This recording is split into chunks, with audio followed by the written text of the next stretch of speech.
Olá, meu nome é Felipe Cassiano, sou professor de redação e vou trabalhar agora um tema muito atual, que é sobre cigarros eletrônicos. Então a gente vai trabalhar sobre as influências, os riscos, os impactos e os desafios de se combater o consumo, o alto consumo de cigarros eletrônicos pelos jovens brasileiros atualmente. Então é o seguinte, a primeira coisa que a gente faz em um tema sempre é olhar um pouco da história. O que a gente pode olhar sobre a história em relação a isso? A gente pode falar sobre a história em relação ao cigarro comum, né? Então falar que o cigarro se popularizou no início do século XX, a partir do momento em que houve uma industrialização maior, uma divulgação maior, por exemplo, em filmes hollywoodianos, e coisas que fizeram com que relacionasse o consumo do cigarro, o tabagismo, ao glamour, ao poder social e até mesmo ao feminismo em alguns aspectos. Então a gente pode começar falando um pouco sobre isso e mostrar que no final do século XX foi provado que o consumo de cigarro comum, o tabaco, era nocivo à saúde, causava câncer e mortes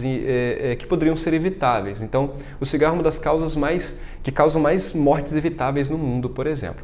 E aí o que acontece? Com o passar do tempo, muitas pessoas começaram a demonizar, a sociedade de uma maneira geral demonizou tanto o cigarro quanto as pessoas que usam de uma certa maneira começaram a ficar distantes, né? Então tiveram proibições, por exemplo, de não fumar em locais fechados, não fumar em avião, não fumar, ter um fumódromo em locais específicos. Então as pessoas que fumam geralmente ficavam separados dessa sociedade.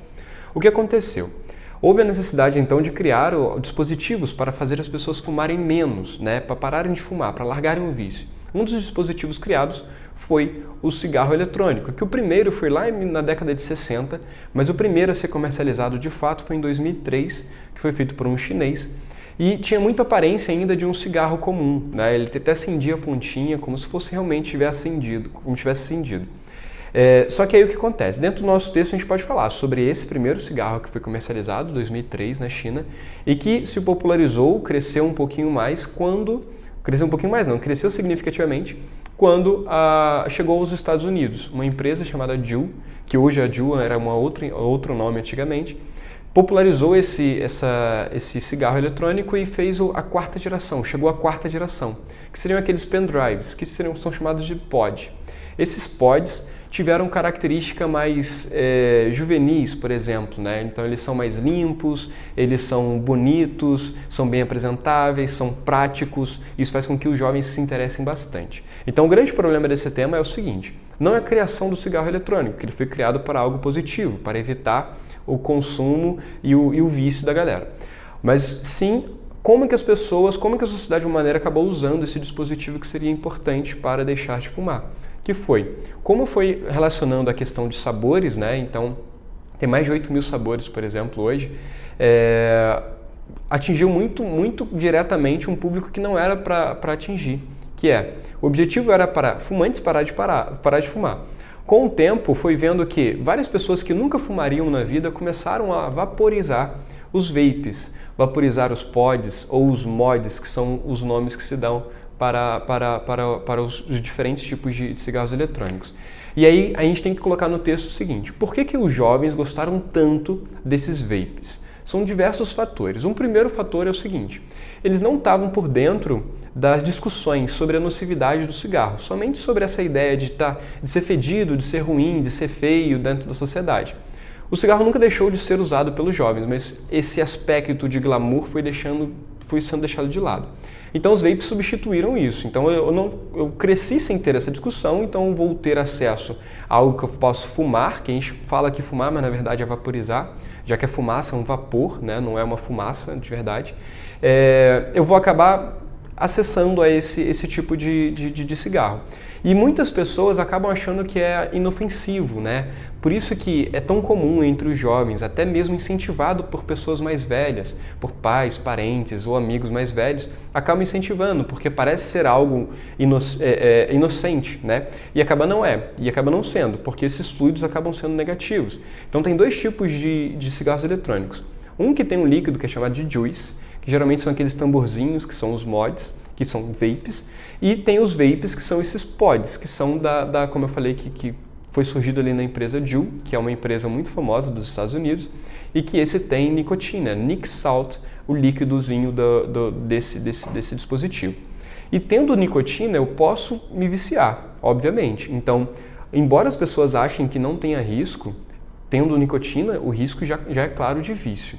Não tendo nicotina, existem vários outros riscos também, que ainda não está muito claro, ainda não tem muitos estudos fortes a respeito dos efeitos, especificamente definidos sobre os efeitos. Então, como é uma coisa muito nova, ainda tem vários estudos embrionários a respeito disso.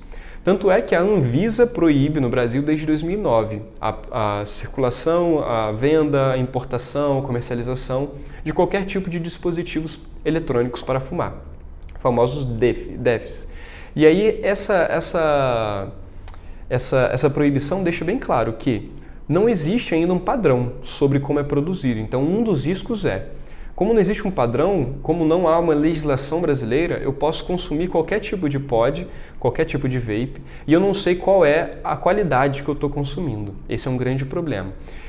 Como o tema é relacionado mais a jovens, então se cair no vestibular, no Enem, vai ser mais relacionado a jovens, porque é onde que eu teve um grande boom, a gente vai ter que falar algumas características da juventude, tá?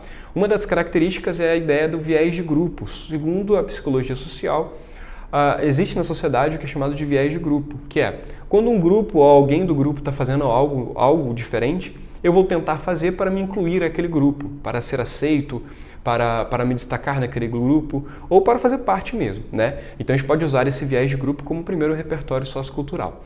Um outro repertório sociocultural a gente pode falar sobre o hedonismo, que foi lá estudado por Epicuro, lá na Grécia Antiga, e que ele falava que o ser humano ele vive em busca do prazer. E o adolescente, de uma maneira geral, de uma maneira especial, ele é mais hedonista ainda. Ele vive ainda mais o imediato, o instantâneo. Então o jovem ele tende a não acreditar muito nos problemas que alguma coisa pode acontecer, não pensar muito nesses problemas. Então dá pra gente usar esse hedonismo.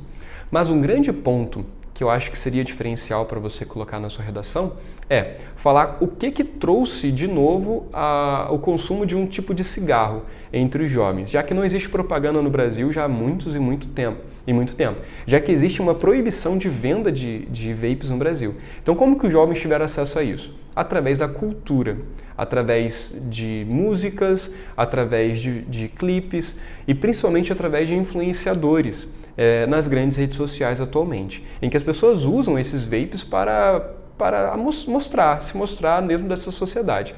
Aí a gente tem dois repertórios bem interessantes. Um é falar sobre Guy Debord, no livro A Sociedade do Espetáculo, em que ele fala que os homens são mediados pela imagem. Então, como é uma coisa muito bonita, esse vapor é muito bonito, as pessoas fazem formas diferentes com esse vapor, postam vídeos e fotos na internet, eu posso considerar isso, que é uma sociedade do espetáculo, que vive somente pela aparência, já que não é incomum você encontrar em festas de jovens e adolescentes, vários deles usando esses vapes, muito em função, por exemplo, de ter a possibilidade de usar em espaços fechados, que o cigarro já não tem essa possibilidade mais no país. Então a gente pode colocar essa facilidade, esse acesso como ponto. O outro aspecto dentro dessa característica é falar sobre a indústria cultural, da Escola de Frankfurt, mais especificamente de Adorno e Horkheim, em que eles falam que, lá no início do século XX, o sistema capitalista, a sociedade capitalista desenvolveu métodos de vender produtos, de massificar a venda de produtos através da cultura, né? Então falou sobre cinema, falou sobre música e coisas do tipo. A gente pode adaptar essa indústria cultural à ideia da rede social, já que é fácil você identificar nas redes sociais principais, hoje Instagram, TikTok e também no YouTube, pessoas divulgando o consumo desses vaporizadores como sendo algo regular, como sendo algo aceitável. E a gente sabe que é proibido, mas é fácil você identificar isso. É só você identificar, por exemplo, digitar em qualquer uma dessas redes a hashtag vape. Você vai ver que tem milhões e milhões de publicações brasileiras consumindo esse tipo de produto, que é um grande problema. Então dá para a gente relacionar essa ideia da indústria cultural claramente. Um outro aspecto também que faz com que esses vaporizadores sejam difíceis de ser combatidos, a gente pode falar sobre como que é difícil de ser identificado, né? Então, os responsáveis, quando a gente fala sobre adolescentes, sobretudo, não conseguem identificar facilmente que seus filhos estão vaporizando, porque não tem um cheiro marcante como o do cigarro, por exemplo. Então, é mais difícil de causar o combate ali com os adolescentes em relação aos mais velhos. E principalmente porque é uma questão normalizada. e bem aceita socialmente. Não é trabalhada como sendo uma droga, como sendo algo proibido, como sendo algo nocivo ou algo que vai causar um malefício para a vida do adolescente, do jovem que está usando aquilo ali. Porque as pessoas acham realmente que é um vapor de água, mas não é. Tem vários componentes ali, fluidos dentro daquele líquido que podem causar realmente, já foi comprovado alguns problemas que podem ser gerados a partir disso.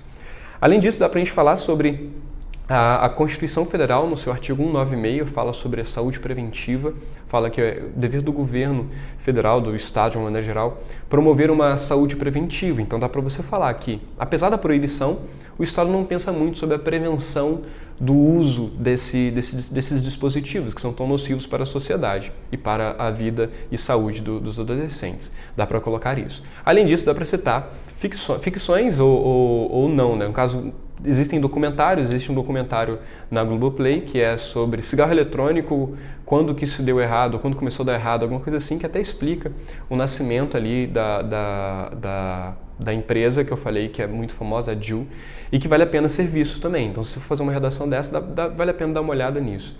Tem também até algumas séries já abordam o uso do vape como sendo algo nocivo, como o próprio Grey's Anatomy, na sua 16ª temporada, se eu não me engano, tem um episódio que aborda exatamente o uso do vape por um adolescente, mostra ali todos os danos causados por isso. Então, um tema muito atual, que vale muito a pena você pesquisar além desse vídeo aqui, para você poder saber quais são os riscos, quais são os problemas, além desses que eu já falei.